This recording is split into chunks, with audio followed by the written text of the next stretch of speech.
জার্নিটা আমার জন্য খুবই কষ্টসাধ্য ছিল, কারণ আমি ওয়ার্ল্ড কাপ খেলা শেষ করে যাওয়ার পর একটানাই বলতে গেলে হসপিটালে ছিলাম। প্রায় আপনার এই 1 মাসই পুরো টানা আমি হসপিটালে। তারপর আমাদের পুলিশে যে স্যার আছে, জাহিদ স্যার, কমিশনার স্যার, তারপরে হচ্ছে বজলু স্যার, ওনারা অনেক অনেক রিকোয়েস্টের পর আমার কাছে আসা লাস্ট টাইম। ওনারা অনেক সাহায্য করছে, এমনকি ফেডারেশনের থেকে অনেক সাহায্য করছে। আমি অসুস্থতা কিভাবে কাটায় উঠবো, কিভাবে কি করব, ওনারা অনেক হেল্প করছে। অবশেষে আমি ক্যাম্পে আসি। ক্যাম্পে আসার পরেও হসপিটাল নিয়ে দৌড়াদৌড়ি করে আমাকে নিয়ে। তারপরে এখন চিন্তা ভাবনা করলাম, এরকম প্রতিনিয়ত যদি হসপিটালে যাওয়া আসা করি তাহলে আমার দ্বারা গেম হবে না। পরে এক টাইমে যাই মেডিসিন অফ করে দিলাম টোটালি। এখন এইখান থেকে আমি এই যে যে কয়টা ম্যাচ খেলছি, প্রত্যেকটা ম্যাচ খেলার পরে আমার হসপিটাল নেওয়া লাগছে। জেলার সাথে হোক বা এমবি হোক, বিজিবির সাথে যেদিন খেলা শেষ হয়েছে সেদিন হসপিটালে গেছি। এখন আমাদের সবারই একটা কথা ছিল যে আনসার বরাবরই বলে আসে যে আমরা রানিং চ্যাম্পিয়ন, রানিং চ্যাম্পিয়ন। তো আমাদের ভিতরে ওই জেদটা কাজ করতো।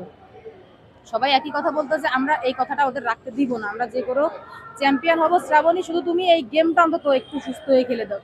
সেইভাবে মেডিসিন নিতে নিতে এক পর্যায়ে দেখলাম যে না, অন্তত 30টা মিনিট, তো 30টা মিনিট আমি গেমটা শেষ করি। তো সব মিলে আল্লাহ উপরওয়ালা সহায় ছিল। আমি সুস্থ এইটুকু সময়ের জন্য ছিলাম, সেভাবে খেলছি জিদ নিয়ে, আমরা সফলতা পাইছি।